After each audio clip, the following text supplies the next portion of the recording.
Œuvre choisie de Mao Tse-tung, tome 4. Période de la Troisième Guerre civile révolutionnaire. Concentrer une force supérieure pour anéantir les forces ennemies une à une. 16 septembre 1946. 1.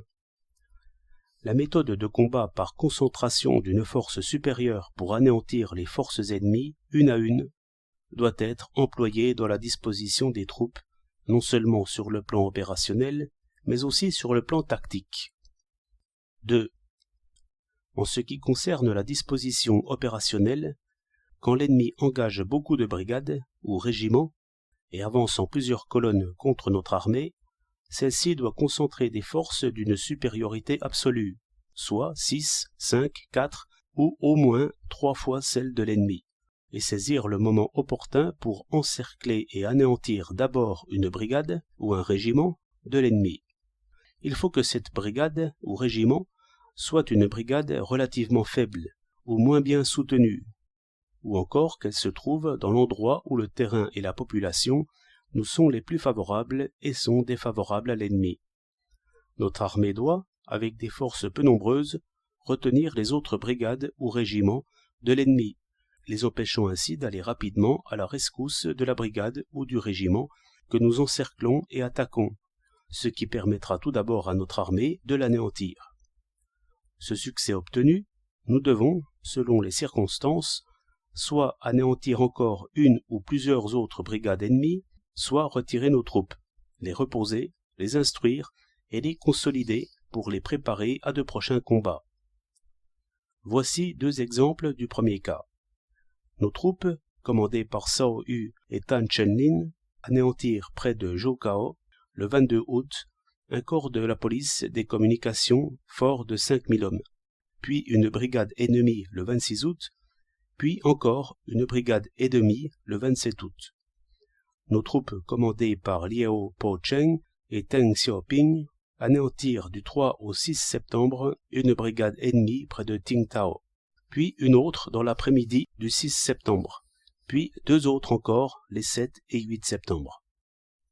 Dans la disposition opérationnelle, il faut rejeter la méthode erronée de combat qui consiste, par suite d'une sous-estimation de l'ennemi, à diviser nos forces pour faire face à toutes les colonnes ennemies, de sorte que nous ne pourrons même pas détruire une seule colonne et finirons par perdre l'initiative. 3. Dans la disposition tactique, quand notre armée a encerclé une des colonnes ennemies, une brigade ou un régiment, en concentrant des forces d'une supériorité absolue, nos formations ou unités d'attaque ne doivent pas chercher à anéantir simultanément et d'un seul coup toutes les forces ennemies encerclées, car ainsi elles seraient amenées à se diviser et à frapper partout, mais nulle part avec assez de force, d'où perte de temps et difficulté d'obtenir des succès. Elles doivent concentrer des forces d'une supériorité absolue, c'est-à-dire 6, 5, 4 ou au moins 3 fois celle de l'ennemi, concentrer l'ensemble ou le gros de notre artillerie, choisir un point relativement faible, et non 2, dans les positions de l'ennemi, l'attaquer avec violence afin de vaincre à coup sûr. Ceci fait, exploiter rapidement la victoire et anéantir une à une les forces de cette colonne ennemie. 4. Les effets de cette méthode de combat sont, premièrement, l'anéantissement total et, deuxièmement, une décision rapide. C'est l'anéantissement total qui frappe l'ennemi, avec la plus grande efficacité. Quand nous anéantissons un régiment, c'est un régiment de moins pour lui, et quand nous anéantissons une brigade, c'est une brigade qui n'aura plus. Cette méthode est particulièrement utile quand elle est employée contre un ennemi qui manque de troupes de seconde ligne. Seul l'anéantissement total peut nous permettre de compléter nos propres forces dans toute la mesure possible. C'est à l'heure actuelle non seulement la source principale d'armes et de munitions, mais aussi une source importante d'effectifs pour notre armée. L'anéantissement total démoralise les troupes de l'ennemi et déprime les siens. Il élève le moral de nos troupes et exalte les cœurs. Une décision rapide permet à nos troupes soit d'anéantir les renforts ennemis un à un, soit de leur échapper. La décision rapide sur le plan tactique et opérationnel est une condition indispensable pour mener des opérations prolongées sur le plan stratégique. 5. Dans notre armée, il y a encore de nombreux cadres qui approuvent en temps ordinaire le principe de concentration des forces pour anéantir celles de l'ennemi une à une, mais qui, au combat, ne savent souvent pas l'appliquer.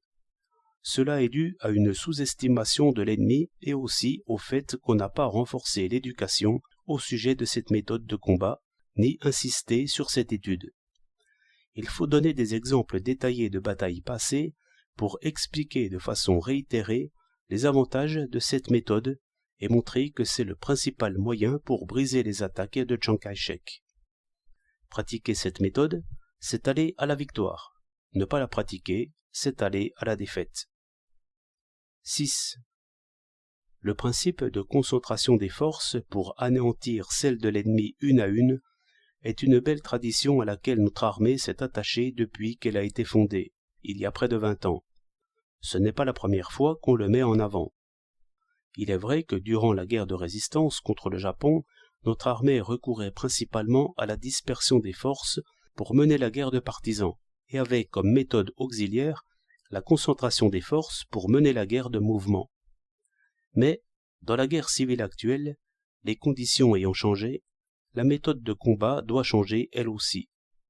La concentration de nos forces pour la guerre de mouvement doit être la méthode principale et la dispersion de nos forces pour la guerre de partisans la méthode auxiliaire.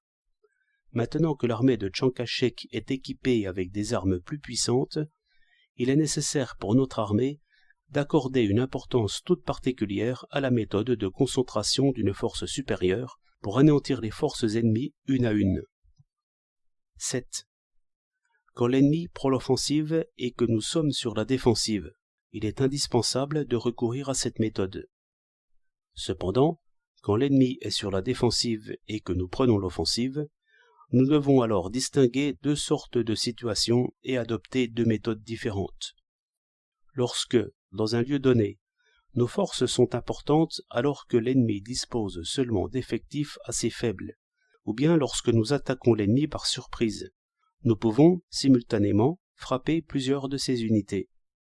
Par exemple, entre le 5 et le 10 juin, nos troupes du Shantung attaquèrent simultanément et prirent une dizaine de villes et bourgs sur les lignes de chemin de fer Tsingtao-Tsinan et Tientsin-Pokeo. Autre exemple, entre le 10 et le 21 août, nos troupes commandées par Liao Po-cheng et Deng Xiaoping attaquèrent et prirent une dizaine de villes et bourgs le long de la section Kaifeng-Xiaocheo de la ligne Longhai. D'autre part, lorsque nos forces sont insuffisantes, nous devons prendre à l'ennemi les villes une à une, et ne devons pas l'attaquer simultanément dans plusieurs villes. C'est de cette manière que nos forces du Shanxi s'emparèrent des villes situées le long de la ligne ferroviaire Tatong-Pocheo. 8.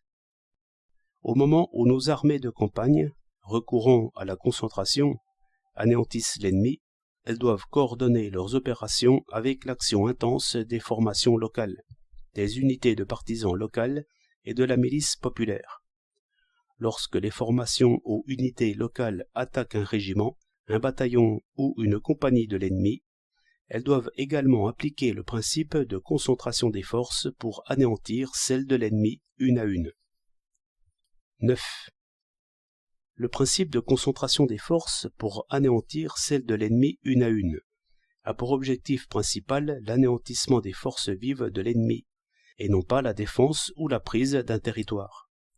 Dans certaines circonstances, il est permis d'abandonner tel ou tel territoire dans le but soit de concentrer des forces pour anéantir l'ennemi, soit de permettre au gros de nos forces d'éviter de puissantes attaques ennemies et de faciliter ainsi leur repos, leur instruction et leur consolidation en vue de prochains combats. Du moment que notre armée est à même d'anéantir dans une large mesure les forces vives de l'ennemi, il lui sera possible de recouvrer les territoires perdus et de s'emparer de territoires nouveaux. C'est pourquoi il faut citer à l'ordre du jour tous ceux qui réussissent à anéantir les forces vives de l'ennemi. Ceux-ci regardent non seulement ceux qui anéantissent les troupes régulières de l'ennemi, mais aussi ceux qui anéantissent ses corps de sécurité publique. ses groupes de retour au pays et les autres forces armées locales de la réaction. Cependant, nous devons tenir ou prendre un territoire chaque fois que le rapport des forces entre l'ennemi et nous le permet, ou que ce territoire revêt une importance opérationnelle ou tactique. Agir autrement serait une faute. C'est pourquoi il faut aussi citer à l'ordre du jour ceux qui réussissent à tenir ou à prendre un tel territoire.